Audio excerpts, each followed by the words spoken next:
Uh, we are going to talk about empirical formula and molecular formula.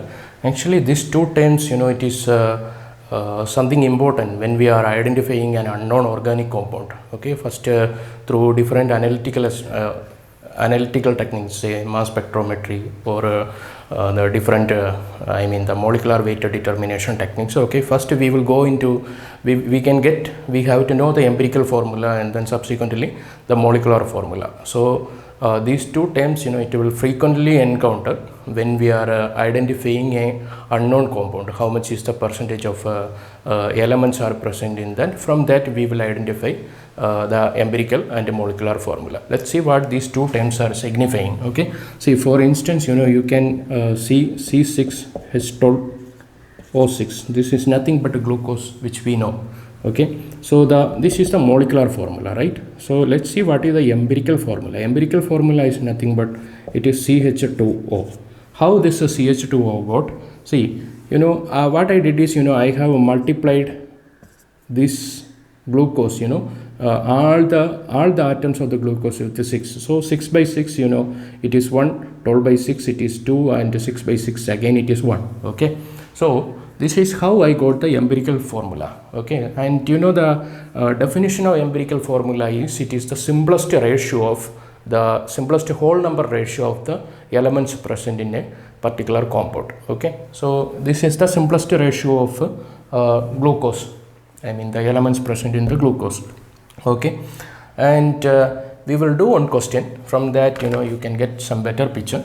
So okay, suppose you have you are working in a chemical laboratory and you isolated on organic compound. Okay, and the percentage composition of the different elements in that organic compound, it is, let it be carbon, it is 24.27 percentage, and percentage of chlorine 71.65 percentage, and then percentage of hydrogen, it is 4.07 percentage. Okay, so and let it be the molecular weight is 98.67. okay, and let it be the 98.67, and you have to calculate the empirical formula and molecular formula also.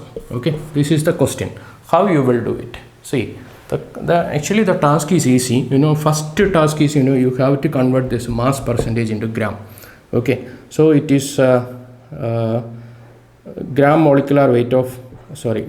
atomic weight of carbon is 24.27 gram, and for hydrogen it is 4.07 gram, and for chlorine again it is 71.65 gram. Okay, so now you need to know how many number of moles are there in this. Okay, number of moles of carbon, it is 24.27 divided by 12. 12 is the atomic number of carbon, right?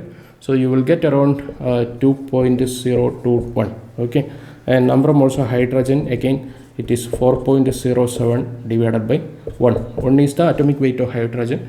You will get again 4.07, and for similarly number of moles of chlorine, it is 71.65 divided by 35.5, right? Okay, so you will again get 2.021. Okay, so these are the number of moles, the number of moles of respective elements. Okay, and now the next task is you have to take the whole number ratio. You have to take the simplest ratio of these different elements.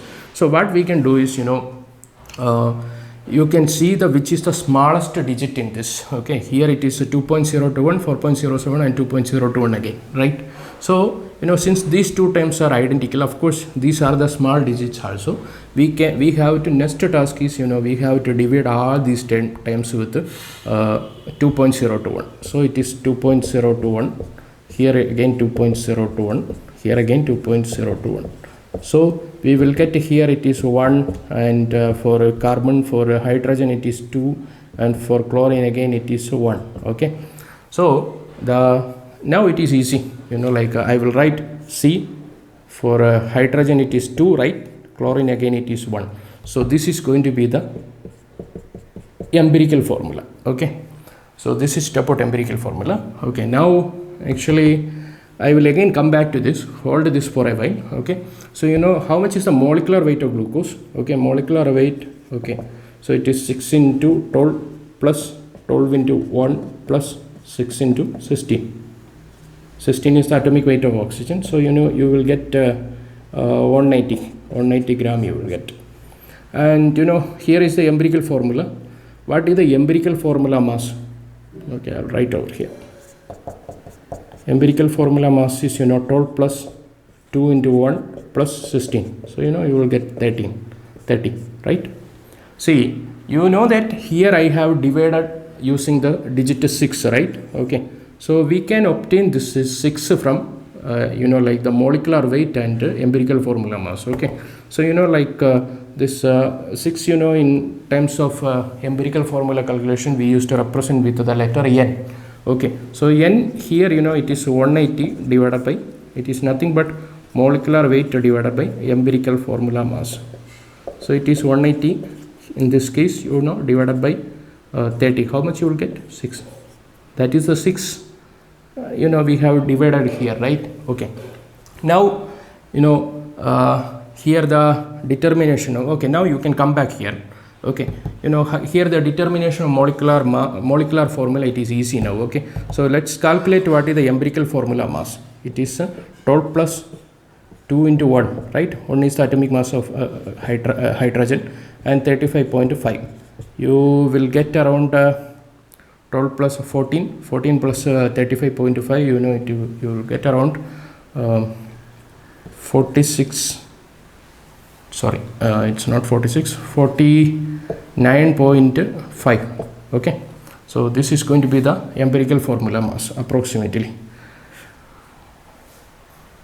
Okay, now what is the molecular weight of this one? Okay, it is 98.67, right? Okay, so again same way here we have took this simplest ratio.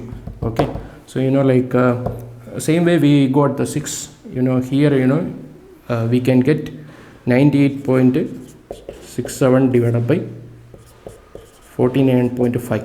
You will get around almost 2 you will get approximately, right? This is actually, it is close to 100. This is 49.5, it is close to 50, right? It is almost like 100 divided by 50. What you will get? You will get around 2, right? So the same 2 you can multiply on this empirical formula. So this is the empirical formula. So you can, if you multiply 2 into CH2Cl, okay, you will get C2H4Cl. This is the empirical, this is the molecular formula of this particular compound it is mentioned. This is the empirical formula of the compound. Okay, hope you are clear with the empirical formula and the molecular formula.